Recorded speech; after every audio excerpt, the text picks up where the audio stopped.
글로벌 히스토리 휴머니즘 토크쇼. 아는 사람 모르는 이야기 인물사담회.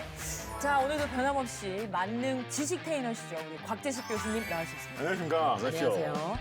자, 그리고 오늘 주인공의 몰랐던 이야기를 아주 맛깔나게 재미나게 말씀해 주실 아주대학교 수학과 박형주 교수님 모셨습니다. 안녕하세요. 국내 최고 수학의 대가이신 박형주 교수님이 오셨기 때문에 네. 오늘의 주인공이 수학자인가? 오늘 뭔가 수학 얘기하나? 오늘의 주인공의 직업을 뭐라고 좀 설명해야 될까요? 물론 간호사이죠. 누구나 아는 간호사. 백의의 천사. 그리고 또 수학자이기도 하고 통계학자이기도 하고 위대한 데이터 사이언티스트라고 부르기도 하거든요. 그러니까 요즘 말로 뭐 프로 엔잡러라고 할 수 있는 사람이에요. 프로 엔잡러. 요즘 많이 쓰는 말인데. 그쵸. 오늘 인물사담의 주인공들 중에 가장 역대급 반전 인물이 아닌가 싶습니다. 깜짝 놀라실 겁니다. 예, 자, 바로 이분입니다.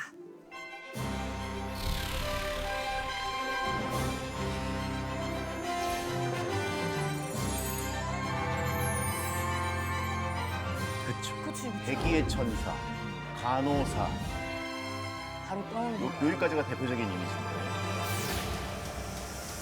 재벌집 막는다. 이거는 에? 형부 구원상대요? 요 부분을 집중적으로 오늘 얘기했으면 좋겠어요. 형부의 고은상대, 파이터, UFC를. 뭐야? 전쟁 영웅. 그거는 전쟁 영웅은 그거는 알고 생각할 있어. 수 있죠. 네, 그쵸. 완벽주의자, 수학 천재예요? 천재요. 엔잡러. 형부의 구혼상대. 그리고 파이터도 좀 사실 그분 하면 딱 떠오르는 이미지하고는 이게 약간 예. 부합하지가 않는 것 같은데. 돈이 많았어요. 그럼 금수저인가요? 뭐 약간 진도술 이런 느낌? 재벌집? 우주. 진도수. 예. 재벌집 막내딸 그것도. 일단 얼마나 부잣집 자제였는지 네. 이 나이팅게일 사실 나이팅게일 이름도 제대로 몰랐던 분들 많을걸요. 이름이 나이팅이고 성이 게일인가? 설마. 제가 그랬단 얘기 아니고. 예. 저기 그 설마가 전 것 같은데요? 게일이, 게일이 약간 이름 같긴 하다, 아니, 진짜. 플레임인 줄 알았어요. 그렇게 하신 분들도 은근 있었을걸요. 자, 일단 나이팅게일 부잣집 막내딸의 집 구경 한번 해보시죠. 네. 오! 뭐야? 성이에요, 성. 이게 별장입니다. 저 동 중에 한 호수가 아니라 저게 다. 그렇죠. 집인 거죠? 예. 여기가 빌라가 아니라 아, 그러네. 예, 집이네. 전체. 저기 마당 좀 쓸어내면 끝장나겠다. 저 정도면 엄청 대가족이네요. 이거 매일 어떻게 관리하지?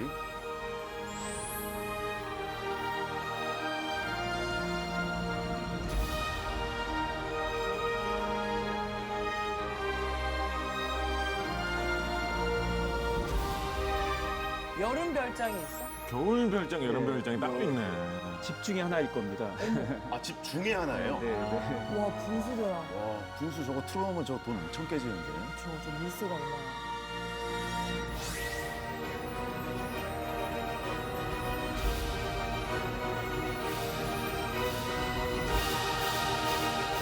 그야말로 찐 부자였다는 소린데, 슬슬 이게 약간 좀 호기심이 올라옵니다. 그러니까요. 재벌집부터 시작하니까.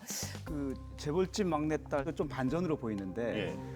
그런데 사실은 가장 중요한 것은 이 우리가 나이팅게일을 가리켜서 지금은 우리가 위대한 데이터 사이언티스트라고 부르거든요. 데이터 과학. 그러니까 사람들이 모르는 나이팅게일의 어떤 숨은 모습인데요. 예. 요즘 우리가 디지털 전환의 시대라고 하잖아요. 4차 산업혁명의 시대인데 이 리더의 덕목이 이 데이터를 읽고 해석하는 그리고 그걸 가지고 실제 이제 실행하는 그런 능력이라고 하는데 19세기에 까마득한 옛날에 나이팅게일은 그러한 어떤 그 생각의 틀을 만든 사람이에요. 근데 나이팅게일하고 데이터 이게 뭔가 이게 연결고리가 아직은 좀 어색한데 또 나이팅게일의 집안 얘기를 안 해볼 수가 없어요. 어떤 집안이길래 저렇게? 나이팅게일의 집안, 빅토리아 시대 영국에서 그야말로 막강한 세력을 가진, 엄청난 재력을 가진 집안의 자제였습니다. 아, 그래요? 뿐만 아니라 집안 자체가 뭔가 좀 이 가풍이 좋다라고 할까요? 저 집은 사람을 중시하는 그런 분위기가 있는 집안이다. 예. 그야말로 뭐 신이 내린 축복의 신분을 갖고 태어났다라고 할 정도의 집안이었던 것 같습니다. 그래서 당시에 영국에 좀 내로라한 그런 귀족 집안, 잘 사는 집안에서는 그랜드 투어라고 하는 그런 문화가 있었습니다. 그랜드 투어는 뭐예요? 그게 어디, 뭐냐면 어디 가는 거예요? 퀘스트 이런 식으로 유럽을 쭉 한 바퀴 뭐 몇 달, 몇 년을 그렇게 이제 쭉 돌아다니는 그런 여행을 이런 것이 이제 고전에 나오는 역사에 나오는 명소구나. 교양으로 좀 알아두렴 이렇게 하면서 저희는 뭐 이제 돈다, 이런 거죠. 여행 가면은 막 1박 3일. 우리는 급하지. 예. 빨리 거기 유명한 데 가가지고 사진 찍고 그쵸. 다 눈에 담고 이렇게 그렇죠. 와야 여기는 뭐 되는데. 1200박, 1201일 뭐 이런 식으로 몇 년에 걸쳐서 다니는 지금 비행기에서 자고 막 2박 5일 막 이런 식으로 그치, 갔다 그치. 오는데. 그렇습니다. 잠 줄이고 가는데. 이 시대에는 뭐 비행기도 없고 숙소 검색하는 것도 없고 그렇잖아요. 그러니까 이런 데 한번 가려면 일단은 한 몇 달 정도, 몇 년 정도 생업을 놓고 난 놀아도 된다. 그런 정도의 배경이 일단 기본으로 갖춰져야 되고 일단 또다이 지체 높으신 분들이잖아요. 근데 다니면 이제 혼자서 뭐 배낭 메고 다니는 거 이런 거 아니거든요. 배낭 메고 다니는 하인들도 같이 가고 그 하인들의 가족이 있으면 가족도 같이 가고 몇십 명이서 이렇게 다니는 거예요. 이게 몇 년을 여행 다니다 보니 그 중간에 출산도 하고 아이도 나요. 그치. 기간이 기니까. 네, 그러니까 이 나이팅게일 이 부모님은 이제 딸만 둘을 뒀는데 네네. 딸 둘을 다 여행 이 그랜드 투어 중에 났습니다. 그 진짜 오랫동안 다니신 거네요. 그래서 딸들이 태어난 도시의 이름을 그래서 이름을 붙였어요. 그래서 플로렌스 나이팅게일, 이 플로렌스는 이 피렌체, 이탈리 피렌체 영어식 표현이잖아요. 그 피렌체에서 부모, 태어난 거예요. 냉정과 열정 사이. 네네네. 예. 그래서 피렌체에서 태어나서 플로렌스예요, 이름이.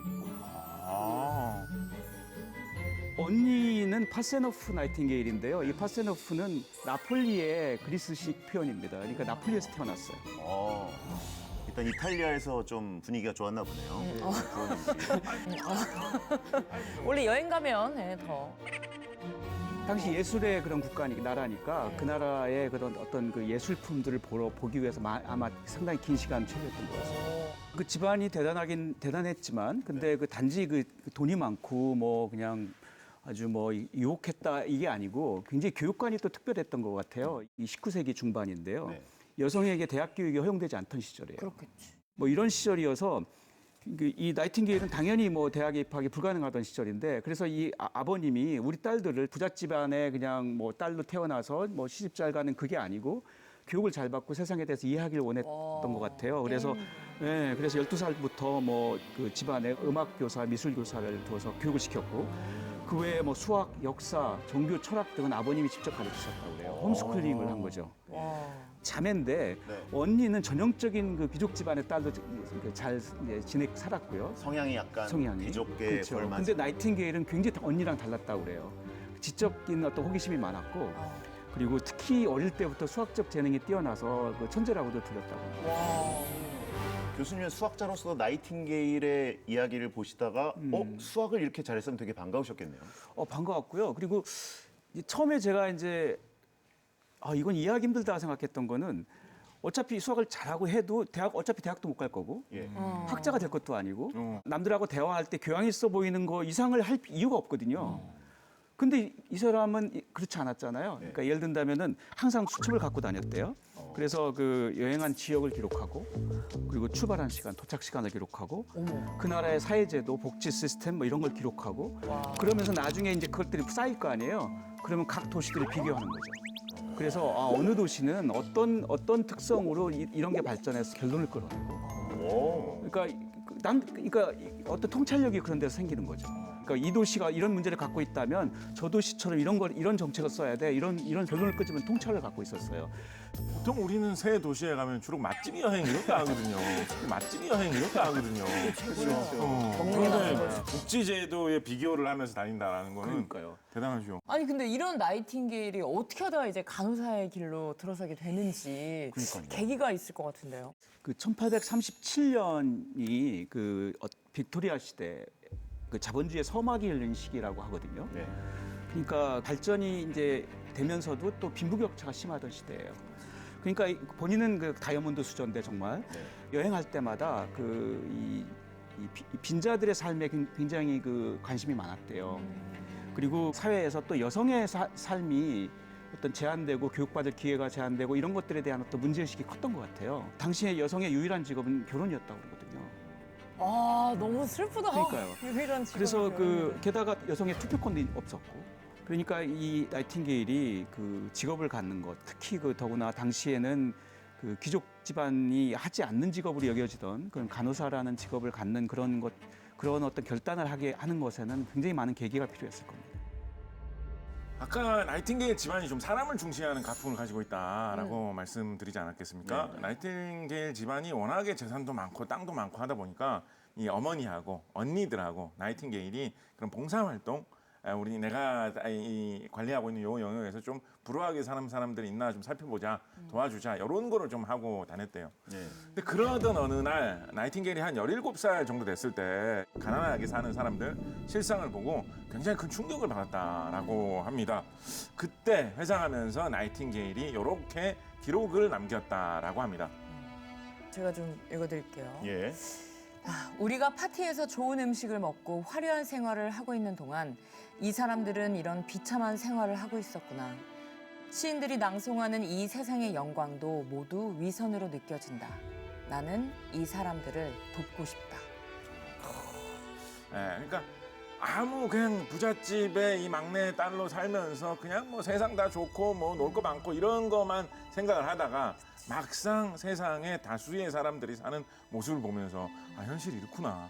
이렇게 힘들게 사는 사람들이 많구나. 내가 세상 잘 몰랐구나. 철부지였구나라는 자신에 대한 어떤 반성, 부끄러움 이런 거를 좀 느꼈던 것 같습니다. 그런데 안타까워하지만 거기서 끝나는 경우가 많잖아요. 맞아. 이분은 행동을 하는 사람이죠. 그러니까 그리고 그런 경험이 축적되면서 이 병자도 아픈 사람도 이 치료와 간호를 통해서 회복될 수 있구나. 이제 이런 생각을 하게 되거든요. 그러니까 우리가 할 일이 있다라는 이제 그런 생각을 하게 되고 이 또 다른 나이팅게일의 그 어떤 경험 중에 이러한 이제 변화를 만들어내는 계기 중에 부엉이가 있습니다. 그러니까 나이팅게일을 다루는 어떤 책이나 영화에 보면 꼭 나이팅게일의 부엉이가 나와요. 저 부엉인데요. 예. 이 그리스 여행 중에 이제 만난 부엉인데 이 둥지 밑에서 새끼 부엉이가 이제 떨어져 있는 걸 본 거예요. 네네. 그래서 얘를 결국 구해서 결국 이제 얘가 건강해지거든요. 그러니까 얘를 그래서 집으로 데려와서 키워요. 평생에 그래서 반려가 됩니다. 그래서 이 반려부엉이라고 하는데. 예. 그래서 봉철이. 이거 집도 크고 뭐. 이베스랑 연관이 많네요, 나이팅게일이. 그래서 나중에 뭐 예를 들어서 간호학을 배우러 학교 갈 때도 이 부엉이가 걱정이 돼서 그 언니하고 어머니한테 부엉이를 꼭 돌봐달라는 이제 부탁을 하면서 가는데 거기에 뭐 대처법 부엉이가 이럴 땐 이렇게 하고 그런 아주 거의 큰 책자를 하나 만들어서 놓고 갔다고 합니다. 매뉴얼처럼 아예 이렇게. 기본적으로 굉장히 생명을 귀하게 여기는 게 기저에 깔려 있었던 것 같고 맞아요. 아픈 사람이나 동물이 있으면 본능적으로 이건 돌봐줘야 되고 치료를 해줘야 된다는 마음이 있었기 때문에 이 나이팅게일의 어떤 분류하고 통계를 내는 것들이 빛을 발하지 않았나. 근데 집안도 너무 이제 재벌집에다가 또 그때 당시 또 시대가 아까도 말씀해 주셨지만 뭐 여자가 가질 수 있는 유일한 직업이 결혼이다라고 했는데 간호사가 된다고 했을 때 이제 부모님들은 좀 딱히 막 좋아하진 않으실 것 같은데. 그러니까 뭐 딱히 좋아하지 않는다라고 말씀하셨는데 그 정도가 아니었죠. 뭐 격렬하게 반대했죠. 특히나 당시에는 간호사라는 직업은 이 하층민들이 하는 직업으로 여겨졌던 시기였습니다. 그리고 병원이라는 데가 귀족들이 가는 곳이 아니었어요. 하층민들이 죽음을 기다리는 곳이었습니다. 그러니까 그런데 내 귀한 딸이 막내 딸이 거기 가서 상주하면서 지내는 거잖아요. 그 얼마나 끔찍했겠어요, 부모님이. 특히 어머님의 반대는 정말로 격렬했다고 합니다. 그냥 결혼을 해서 진짜 선택할 수 있는 방법은 여러 가지가 있었을 것 같은데 그럼에도 불구하고 뭔가 나이팅게일은 굽히지 않았던 것 같네요. 실제로 당시에 나이팅게일이 뭐 남자들한테 인기도 꽤나 많았다라고 합니다. 완벽하네. 근데 뭐 그럴 법하잖아요. 일단은 일단 용모도 출중했다라고 당시에 이야기되고 있었던 것 같고 그래서 인기도 많았는데 그 중에서 결혼까지 하려고 했던 남자도 있었다라고 그래요? 합니다. 리처드 몽크톤 밀레스라는 사람인데요. 네네. 11살 위의 남자로 이 밀레스 요크셔 장원의 상속자였고 예. 동시에 시인이기도 했다라고 합니다. 둘 사이에 한 연애 기간이 한 9년 정도 되었다라고 합니다. 장기 연애했네. 연애를 했네요. 9년 정도 연애하면 좀 이제 결혼 이런 거 생각하는 게 수순 아니겠습니까? 아무래도. 그런데 나이팅게일 나의 위대한 목표를 달성하기 위해서 나는 그의 아내로 사는 삶을 포기하겠다. 이렇게 선언을 하면서 원대한 이별을 꿈을 하고 가지고. 말죠. 이게 너무 연애가 길어지면 그 고비를 못 넘기거든요. 눈빛에서 그냥. 약간 경험 약간 아니 느꼈어요. 경험이 아닙니다.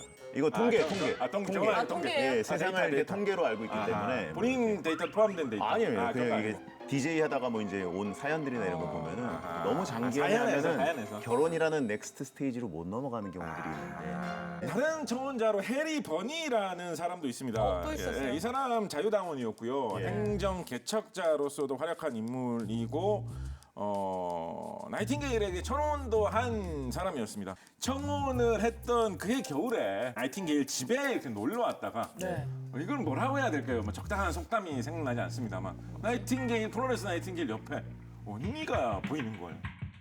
불안한데. 언니와 사랑에 빠져가지고 뭐 하는 나이팅게일에게 거야? 청혼을 했던 이 버니, 헨리 버니, 나이팅게일의 형부가 되어 버립니다. 아 이분이에요? 이분입니다. 이분이 바로 문제의 형부. 문제의 형부예요. 네네. 요 그래서 아까 부분이 형부 요 부분이 얘기가. 약간 시청률 올 것 같은데 집중적으로 파면 아무튼 그 모든 반대를 무릅쓰고 그 네. 어렵다는 간호사의 길로 들어서게 됩니다. 네. 사실 전 세계 사람들이 알고 있는 직업은 이제 그야말로 간호사인 거잖아요. 사실은 저 전쟁터에 전군 간호사로 일했던 게 한 3년 정도밖에 안 되거든요. 근데 그 3년의 그 기간 동안에 너무나 충격적인 이 업적을 세우고 그 기존의 관행을 이제 깨부수고 어떤 파이터의 모습을 보이면서 나이팅게일은 간호사와 그냥 동치가 돼버린 백의 천사가 돼버린 건데요. 그래서 정말 도대체 전쟁터에서 무슨 일이 있었는지 좀 알아봐야 합니다.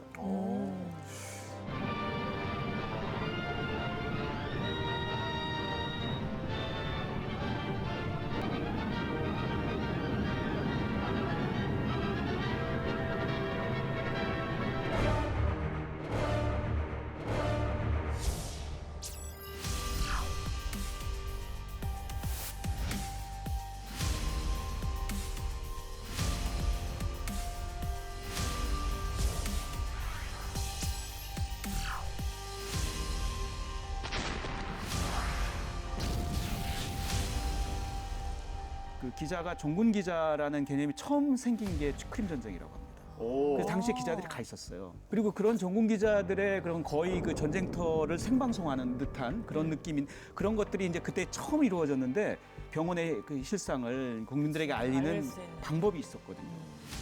그러면 그 영국의 더 타임즈 기자 네. 윌리엄 하워드 러셀이 이제 종군 기자로 와 있었는데 이 부상병들에 대한 그 치료 현황을 이제 전보로 보낸 거죠. 그거를 제가 한번 읽어드리겠습니다. 상처 입은 병사들은 고통 속에 신음하며 굶주림과 추위에 떨면서 더러운 병원에서 치료도 못 받고 방치돼 있다. 부상병 치료에 필요한 의료품이나 약품도 없어서 의사는 마취도 하지 않고 팔다리를 자르는 수술을 하는데 등불도 없어 달빛으로 수술을 하고 있다. 국민들에게 호소합니다. 우리의 손으로 우리의 아들들을 구합시다.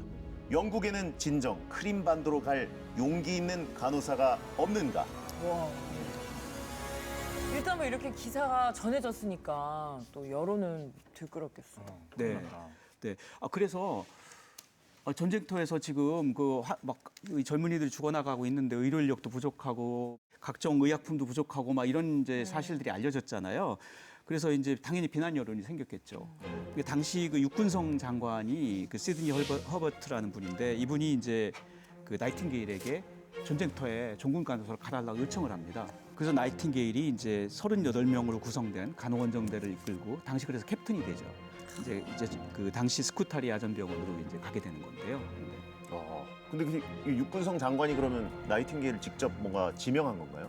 이때 당시에 나이팅게일은 독일에서 간호에 대한 것을 배우면서 이 수업을 받고 그 다음에 영국 런던에 있는 여성병원에서 이 간호사로 일했던 그 정도의 경력을 갖고 있는 상태였습니다.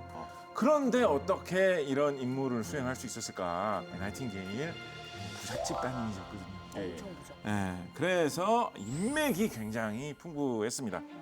그런 사람들 중에 당시에 육군성 장관이었던 시드니 허버트하고 그 부인이 로마 여행 중에 이 나이팅게일 가족을 만나가지고 허버트가 특히 이 나이팅게일이 대단한 사명감을 가진 사람이다.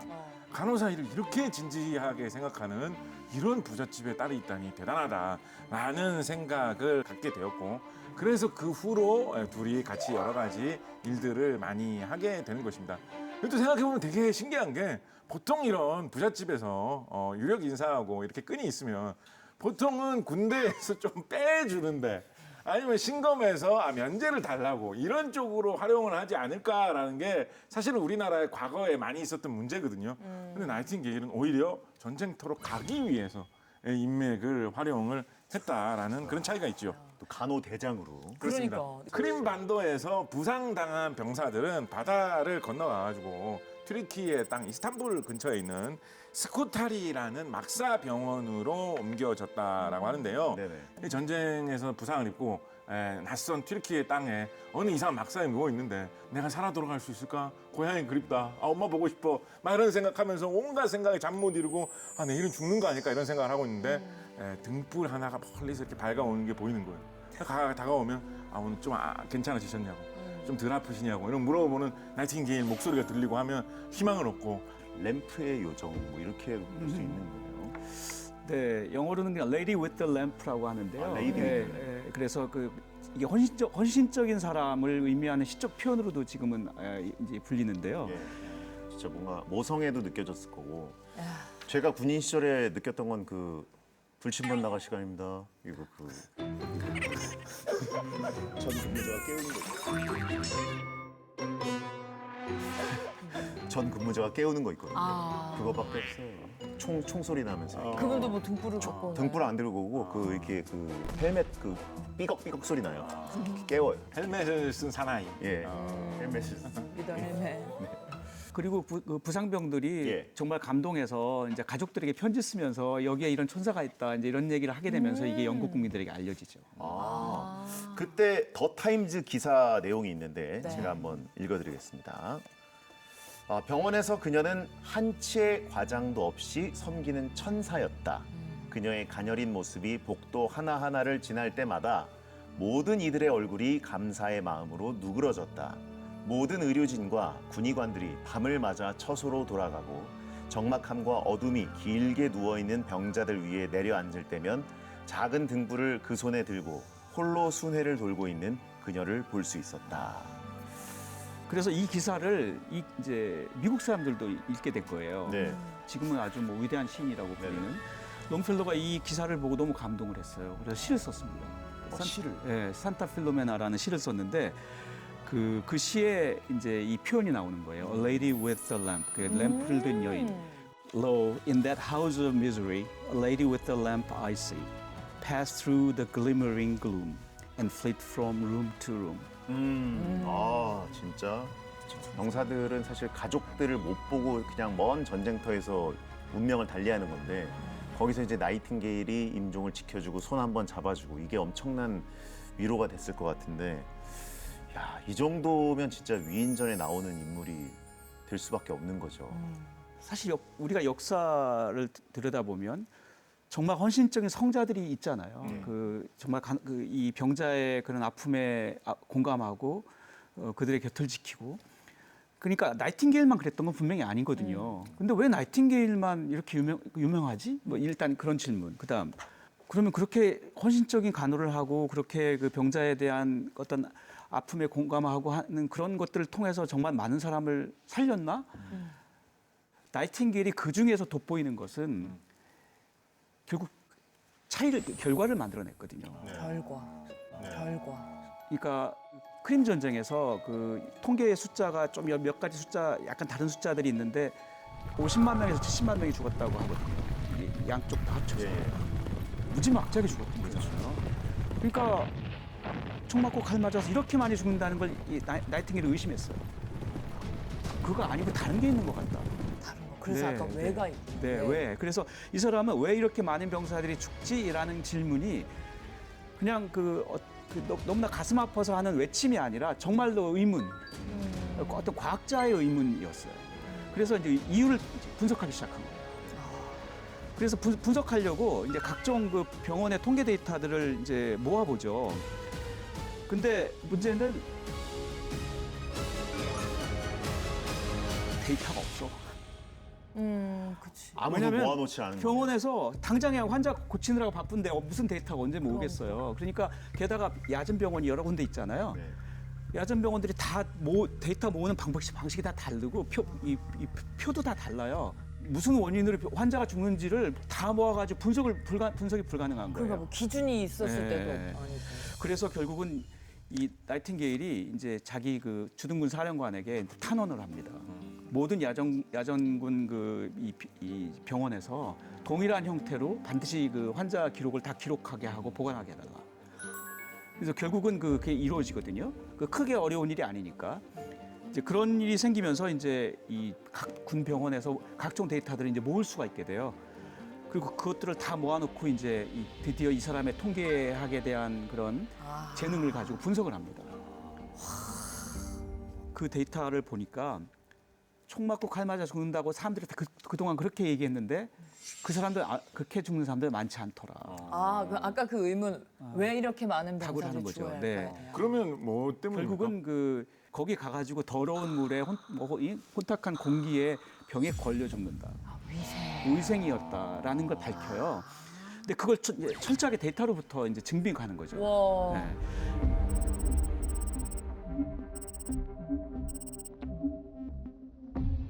그러면서 그 편지를 써요, 정부에. 영국 정부에. 보세요. 죽지 않아도 되는 젊은이들이 이렇게 죽어나가고 있어요. 그래서 우리가 나이팅게일 파이터라고 합니다. 그러니까 나이팅게일이 그 많은 사람들을 살리게 된 거는 사실 그녀의 통계네요. 그 안타까워하는 마음만으로는 죽어가는 사람을 살릴 수 없잖아요. 예. 몇 명은 살릴 수 있겠죠, 헌신적인 간으로. 근데 지금 나이팅게일은 몇천 명, 몇만 명을 살렸거든요.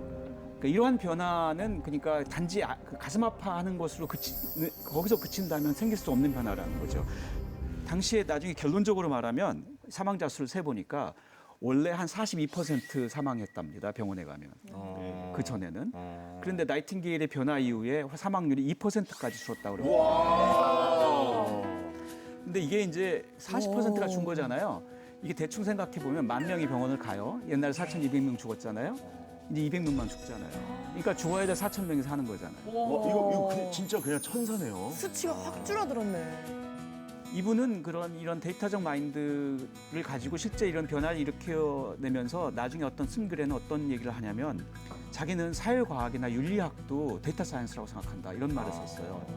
심지어는 종교도 통계 과학의 관점으로 이 사람을 봤어요. 왜냐하면은 이분은 굉장히 독실한 크리스찬이었는데 예를 든다면 어떤 하나님의 섭리라는 게 우리가 볼 수는 없는데 그것들은 자연현상의 결과로서 나타나기 때문에 데이터를 통해서 드러난다. 이렇게 믿었거든요. 백의의 천사가 아니라 이제 통계의 천사라고 불러야겠다. 이분은 그러니까 과학자이고 백의의 천사이고 사회과학자였고 그리고 종교학자이기도 했죠. 야, 너무 모르고 있었네. 데이터 사이언티스트. 야, 이렇게 보니까 완전히 달라 보이는데 사람이. 근데 진짜 말씀하신 것처럼 전투와 상관없이 거의 77%가 질병으로 개인 위생 관리 잘못한 것 때문에 병원에서 죽어나갔다고 하니까 관점 자체를 완전히 바꿔놓은 거잖아요. 그렇습니다. 사실은 뭐 요즘은 뭐 위생 이런 거 중요하지. 뭐 우리 특히나 뭐 코로나19 지나면서 다들 이제 인식하게 됐는데요. 아닌 게 아니라 이 전쟁 전부터 사실은 콜레라라고 하는 대표적인 이 세균성 감염병이 전 세계적으로 유행하고 있었던 시기였습니다. 뭐 이질, 장티푸스 이런 병도 같이 돌고 있었고요. 전쟁터니까 더욱더 이런 감염병 문제는 심각했겠죠. 부상병들이 옮겨져 있는 이 전쟁터의 병원을 보고 나이팅게일은 지옥의 왕국이다라는 표현을 쓴 적이 있다라고 합니다. 나이팅게일이 처음 딱 와가지고 딴 게 아니라 지금 당장 해야 될 급선무 따로 있다. 일단 청소를 해야 된다라고 해가지고 대청소를 실시를 합니다. 그래서 2주일 동안 청소를 쫙 했는데 수레 556대분의 쓰레기가 병원에서 실려 나왔다라고 하고요. 막힌 하수구 뭐 이런 거 청소하는 과정에서 이렇게 청소를 하다 보니까 하수구 안에 폐사한 말 사체가 2개가 안에 처박혀 있었대요. 상황이 진짜 엉망이었던 거죠. 그거부터 일단 해결해 나간 것입니다. 그리고 병원은 병원대로 억울하죠. 왜냐하면 자기들은 환자들을 살리기 위해서 지금 정말 그 사투를 벌이고 있는데 뭐 쓸데없이 청소하라고 그러고 이제 이런 시대였거든요. 아마 당시 실제로 전쟁터에 갔을 때 그 나이팅게일이 맞닥뜨렸던 가장 큰 어려움은 아마 차별이었을 겁니다. 그러니까 장관 낙하산이다. 일단 그런 시각이 있어서 그다음에 뭐 귀족집 딸이 장관 힘으로 그냥 온 거죠, 갑자기. 게다가 당시에 이 전쟁터에 의료 인력도 부족하고 의약품도 부족하고 이런 게 여론화된 상태에서 이제 갑자기 온 거기 때문에 야전 병원에 대한 당시 그 인식이 별로 안 좋았거든요. 그러니까 또 일을 제대로 하고 있는 거냐, 이제. 그러니까 그런 상황에서 이제 이분들이 갑자기 이제 그걸 해결하겠다고 오니까 좀 적개심이 들겠죠. 우리도 열심히 하고 있었는데. 약간 고운 시선은 그렇죠. 예, 그래서 상당히 비협조적이었다고 합니다. 온실 속에서 큰 애가 뭘 뭘 알아. 한다고. 몇 년 차야? 이거는 이상해. 와가지고 뭐 오늘 자꾸 왜 청소하라 그래. 왜 막 이렇게 이러면서. 오늘 못된 연기만 하시는 거야? 아니 그러니까 전해드리는 거예요. 네. 아니, 근데 저는 그런 사람 아닙니다. 그 안에서 그렇죠. 차별받으면 너무 심적으로도 고통스러웠어. 그리고 웬만한 사람 같으면 사실은 그냥 접고 올 수도 못 있겠고 버티는 아니면 것 그냥 같아요. 해야 되는 일만 하겠죠. 하라는 일만. 근데 아까 제가 나이팅게일은 이론가이면서 실천가였다고 그랬잖아요. 결국 이 행동가로서의 모습이 나타나죠. 그러니까 그리고 그런 해결돼야 되는 일들을 정부에게 편지를 계속 씁니다. 보고서를 쓰고. 기록. 예, 계속 쓰면서 이런 것들을 고쳐야 한다. 현실의 문제에 굴하지 않는 그런 어떤 파이터. 그러니까 이 전쟁터 3년 동안에 어쩌면은 가장 파이터의 모습을 보인 게 나이팅게일이었을 것 같아요. 그녀도 전쟁을 하고 있어요. 그렇죠. 진짜 전쟁. 그렇죠. 이 병사들은 적군과 전쟁하고 있지만 나이팅게일은 자기 상사들과 전쟁하고 있었죠. 진짜 어려운 전쟁이죠.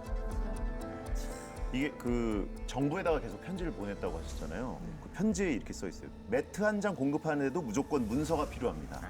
침대 구입부터 병동을 새로 개설하는 것까지 상부에 보내는 서신과 제출 서류를 몇백 통이나 작성해야 됩니다. 이 사람이 죽어나가는 전쟁터인데 이 서류 몇백 통 이거 뭐 약간 텃세 부리고 이거 그거 아닙니까? 괴롭힘? 직장 내 괴롭힘 이런 느낌. 그렇죠. 아, 근데 나이팅게일이 막 말썽하고 기싸움하는 그 장면이 또 영화에 맞아요. 있어요. 네. 다른 조직도 아니고 전쟁터 최전방이면 완전히 남자들인데 Then will you please have delivered to me immediately 200 hot water bottles, 2,000 towels, and 1,000 beds. The beds are vital. The goods are not in store. All I get from you, Mr. Bavera, 지지 are 않아. excuses. These are not regulation pattern, you know. 그냥 군대라면 여기서 대화 끝이거든요. 여기서 계속 지금 의견 제시하는 거예요. 본인이 이제 다 피력할 얘기는 아주 똑부러지게 하시네. Cannot make a second issue. It's against War Office regulations. Perhaps you as a woman do not understand the necessity of conforming to regulations. I understand rules and regulations as well as you do. I have the strictest 눈에서 regulations for my 불날 것 nurses, 같은데. but they are drawn up with an idea of promoting 멋있다. efficiency and saving life, not to put a premium on stupidity. Rats are running over the men as they lie on the ground at night. Palliasses are full of lice. I want those beds within 3 days. I happen to know that they are available. I am sorry, Miss Nightingale, I cannot do it. Mr. Paveo, Whoa. I order you to do it.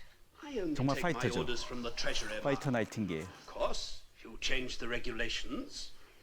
It will be quicker for me to change the Paveo. Now that is funny. 멋있다. Unless I get those beds within 3 days, I shall inform the government that if you are not relieved of your post, I must be relieved of mine. 설득 당할 것 이게 같은데. 군대 갔다 온 사람 입장에서는 네. 지금 행보관이랑 싸우는 거잖아요. 맞아요. 상상도 못할 보급 일인가요? 담당. 예, 보급 담당 중위 뭐 이런 분이랑 싸우는 건 이게 말이 안 되는 거거든요. 그냥 안 돼. 그럼 끝이거든요. 근데 거기다가 계속 이래야 된다 저래야 된다를 논리적으로 얘기해야 되고 심지어 진짜 말이 안 통하고 저쪽에 자존심 부리니까 그냥 널 잘라버려야겠다 뭐 이런 식으로. 결국은 이제 근데 당시 전쟁이 전투가 막 굉장히 이제 급속도로 이제 막 이루어지면서 부상자가 늘어나요. 그래서 이송되는 환자가 늘어나고 병원이 막 꽉꽉 차죠. 그러니까 이제 기존 인력으로 이걸 해결하는데 이제 한계가 오게 되니까 이 당시 이제 군의 총감이 이제 마음이 급해집니다. 그래서 결국 나이팅게일에게 이제 진료 지원을 요청합니다. 이때부터 나이팅게일이 정말 이제 날아다니는 거죠. 자기의 역량을 다 이제 발휘할 수 있게 되고. 물 만난다. 네, 이제 이런 변화가 중간에 생깁니다. 근데 통계 내려면 저 때는 무슨 지금 쓰는 어떤 통계 프로그램 같은 것도 없었을 텐데 없죠. 손으로 그냥 다 했을 거 아니에요. 네, 그 나이팅게일은 기본적으로 그 수학의 천재였고 웬만한 계산을 다 암산으로 할 수 있었던 그래요. 네. 아니 능력치가 네, 네. 게다가 아까 말씀드린 것처럼 이 사람은 타고난 커뮤니케이터였거든요. 소통의 달인이었어요. 정책 결정자들에게 이걸 설명해서 정책의 변화를 이끌어내야 되잖아요. 필요하다면 언론에 그 글을 보내고 네네. 그다음 정부에도 이제 보고서를 보내는데 800쪽 분량의 보고서를 만듭니다. 근데 이 보고서가 어려우면 안 되잖아요. 이 정책 결정하는 사람들이 이걸 보고 설득돼야 되잖아요. 또 기자가 이걸 보고 설득돼야 되잖아요. 그러니까 이거를 그림으로 그려서 보여줍니다. 아, 통계 그럼 뭐 그래프 같은 걸 그린 건가요? 네, 이게 이제 그래서 그 데이터의 비주얼 리프레젠테이션 또는 그래피컬 리프레젠테이션이라고 하는데요. 그 데이터를 그림화시켜서 보여주는 개념이 지금 요즘은 많이 나옵니다. 뉴스 보면 파이 차트 그림으로 나오잖아요. 몇 퍼센트가 뭐 찬성하고 네, 이런 거 쉬우니까. 나오잖아요. 예. 그런 그러니까 이게 지금 뉴스에 나오는 파이 차트의 시작이 어쩌면 나이팅게일이라고 볼 수 있습니다. 아니 최초가 엄청 많아요 네, 지금 네. 나이팅게일이. 그러니까 그 한번 그림을 보시면 저 그림인데요. 이 나이팅게일이 발명했다고 그래서 지금은 그 우리가 나이팅게일의 장미표라고 불러요. 장미 다이어그램. 다이어그램. 그림이 장미꽃처럼 생겼어요. 그러네요. 그래서 나이팅게일의 장미 다이어그램 이렇게 부르는데 장미꽃들 그 하나하나가 저것들이 그 달 한 달 뭐 3월, 4월 각 달이에요. 그 달의 사망자들이 저 사이즈, 저 파이의 크기가 그 달의 사망자 수예요. 예, 예. 그러니까 파이가 크면 많이 죽은 거예요. 적게 죽고 각 하나의 파이 안에 색깔이 몇 개가 있죠. 맞아요. 그게 사망의 원인입니다. 질병이냐, 자상이냐, 총상이냐, 뭐 이런 그 질병의 원인을 색깔로 분류했어요. 자, 그 딱 보면 총상이나 자상보다 질병으로 죽는 사람이 제일 더 많네. 이게 딱 보이잖아요. 그러네요. 예, 그 다달이 그게 바뀌고 위생환경 개선했더니 질병으로 죽는 사람이 많이 줄었네. 뭐 이런 게 보이는 거죠. 이렇게 그려서 보여줬어요. 와, 기자들이 이걸 보고 금방 이해하는 거예요. 그러네요. 정책 결정자들이 이걸 보고 금방 이해하고. 눈에 확 들어오니까. 예, 그래서 보통 사람들 그 알 필요가 뭐 있어? 전문가들만 알면 되지. 근데 그거를 개념을 바꾼 거죠. 그래서 저는 이제 나이팅게일의 정말 또 다른 정말 그 간과할 수 없는 그 능력이 타고난 커뮤니케이터다. 그래서 이제 이때만 해도는 나이팅게일에게 있어서 통계학은 하나의 어떤 그 취미 내지 그 어떤 자기의 어떤 그 개인적인 어떤 관심사였다고 볼 수 있는데 이런 과정을 거치면서 이 나이팅게일이 위대한 통계학자로 거듭납니다. 이 그림으로 데이터를 표현한다는 개념이 통계학에 생기기 시작했어요. 그거의 원조인 거죠. 와, 이건 보통 천재가 아닌데. 능력이 안 뻗친 것을 예. 찾기가 힘들어요. 그래서 전쟁 끝나고 이제 영국으로 이제 돌아온 다음에 1859년에 영국 왕립통계학회 역사상 첫 여성 회원이 됩니다. 오, 왜 이걸 몰랐을까? N잡러가 아니라 그냥 N 천재 같은데. 그게 펠로우라고 하는데요. 이 영국 왕립통계학회 펠로우는 그 대단한 영예거든요. 그 아무나 못 되는 웬만한 통계학자도 될 수가 없는 그런 건데 혹시 시대에. 어떤 외국 학회 펠로우로 되신 것이 있으신지? 저는 이 베를린에 본부를 둔 국제수학연맹이라고 있는데요. 그 국제수학연맹의 집행위원입니다.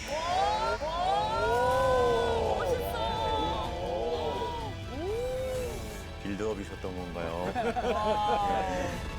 통계학자 나이팅게일은 진짜 이 인물사담에 안 보신 분들은 모르셨을 것 같은 너무 느낌이 큰 드는데. 반전이에요. 그 나이팅게일의 그 프로 엔잡러의 면모는 여기서 끝나지 않습니다. 아 그래요. 나이팅게일은 또 위대한 건축가가 됩니다. 건축가까지인다고. 네, 왜냐하면은 아까 병동 설계를 어떻게 했을 때 사망률이 줄고 어떻게 하면 사망률이 는다 이런 것들을 이제 이해하게 됐거든요. 그래서 환자를 치유하는데 가장 최적화된 병동, 그다음에 사망률을 낮추는 그런 병동 설계를 창안합니다. 그래서 지금은 그걸 파빌리온식 병동 구조라고 하는데요. 네. 파빌리온이 이제 원래 나비인데요. 나비. 네, 그 병동 구조를 보시면 그 나비 구조, 나비가 날개를 편 모양입니다. 그러니까 뭐 관리동, 취사동, 세탁장 그리고 병동이 분리돼 있죠. 네네. 그리고 이제 병동을 이제 그 복도로 연결해서 개방형 병동을 만들고 그리고 병실 크기에 맞는 적정 환자 수를 정해서 수용하고 뭐 침대가 마주보도록 배치해서 뭐 공간 활용을 최적화하고 창문도 늘려서 햇빛과 환기를 강조하고 하는 이런 것들인데요. 이런 것들을 그 전에 몰랐다는 게 신기하죠. 그러니까 이 자잘한 것까지 정말 업적을 열거하면 정말 끝이 없는데요. 예를 들어서 지금 병원에 환자가 의급할 때 그 응급 벨 있지 않습니까? 네. 그 간호사가 오거나 뛰어오는 거. 뛰어오는 거 그걸 나이팅게일이 창안했어요. 어이? 뭐 어떻게 그때 어떻게 눌러? 뭐 이렇게 당기면 그런 거죠. 비슷한 거죠. 땡띵동댕. 네. 호출벨이죠. 호출벨. 호출벨을 그러면 나이팅게일이 만든 거예요? 어떤 의미에서 나이팅게일 벨이라고 불러야 하죠. 그러네요, 그게 진짜. 그 이름을 명명을 바꿔야 될 것 같아요. 네. 왜 몰랐을까? 길긴 한데 아무튼. 와. 나벨이라든지 나벨. 줄여가지고. 아니 알아야지. 그래. 엔잡 어떻게 보면 발명가도 추가해야 되는 거 아닌가요? 그 정말 발명가이기도 하죠. 자, 그래서 1890년 나이팅게일이 70세 정도 된 어느 날 세인트 제임스 가제트지에 기사 하나가 실리는데요. 내용은 이렇습니다. 크림 전쟁 참전 용사들 대부분이 극빈자로 비참하고 힘겹게 살고 있다라는 것인데요. 이때는 이제 나이팅게일도 뭐 이른의 나이고 참전했던 병사들도 이제 거의 뭐 연배가 좀 많이 찼을 때인데 극빈자로 살고 있다라고 하니까 또 마음이 좀 편치 않았을 것 같아요. 그러니까요. 그렇습니다. 이 소식을 접한 당시에 아프리카 지역을 탐험한 그런 사업으로 명망이 높던 헨리 모턴 스탠리라는 사람이 이 사람들 참전 용사들 도와야 되겠다라고 하면서 대국민 모금 운동을 시작했던 적이 있습니다. 이 모금 운동을 하면서 크림 전쟁하면 이 사람이 안 들어가면 안 되겠다라고 해가지고 대미를 장식하기 위해서 누구한테 부탁을 하겠습니까? 바로 나이팅게일 본인한테 부탁을 하지요. 근데 이때가 마침 미국에서 토머스 에디슨이 이 축음기, 녹음을 할 수 있는 기술이 이 돌리는 거. 개발된 그 시점에서 얼마 지나지 않은 때였거든요. 그렇죠. 그래서 나이팅게일 목소리를 녹음을 해가지고 이것이 바로 등불을 든 천사의 목소리입니다. 그 녹음이, 육성이 지금 남아 있습니다. 한번 들어볼까요? 또 에디슨 덕분에. I am no longer even a memory, just and vain. I hope my voice may perpetuate the great work of my life. God bless my dear old comrades. And bring them safe to shore. Florence Nightingale.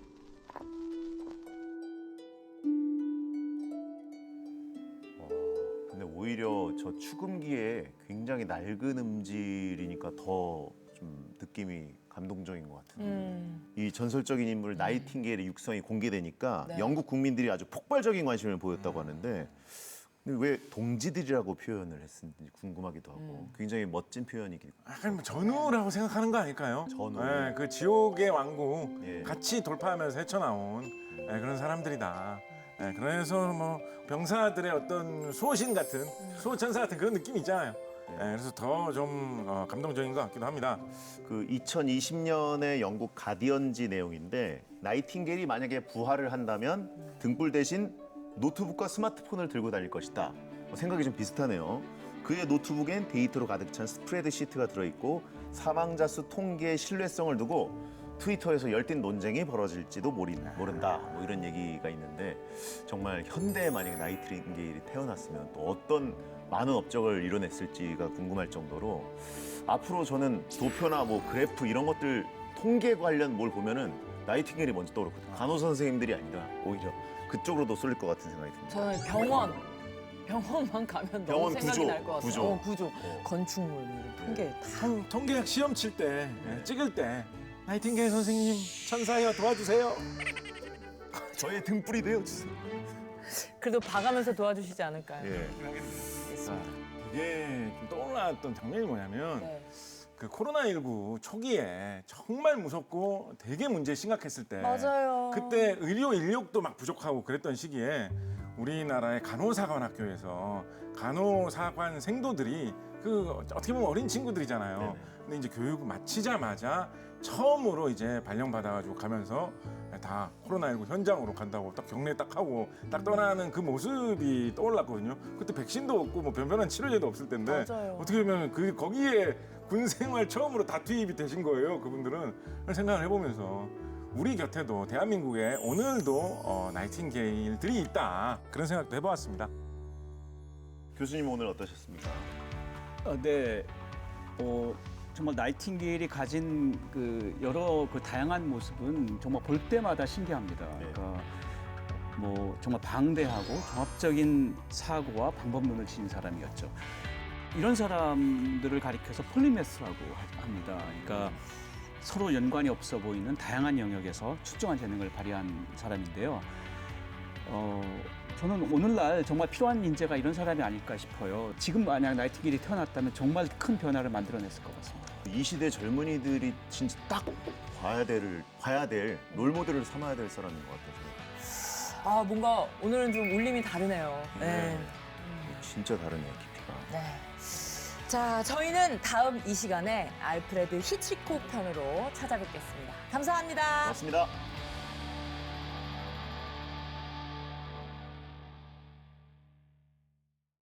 역대 최고의 영화 감독을 뽑을 때 박찬욱 감독님도 네. 히치콕 영화 굉장히 좋아한다.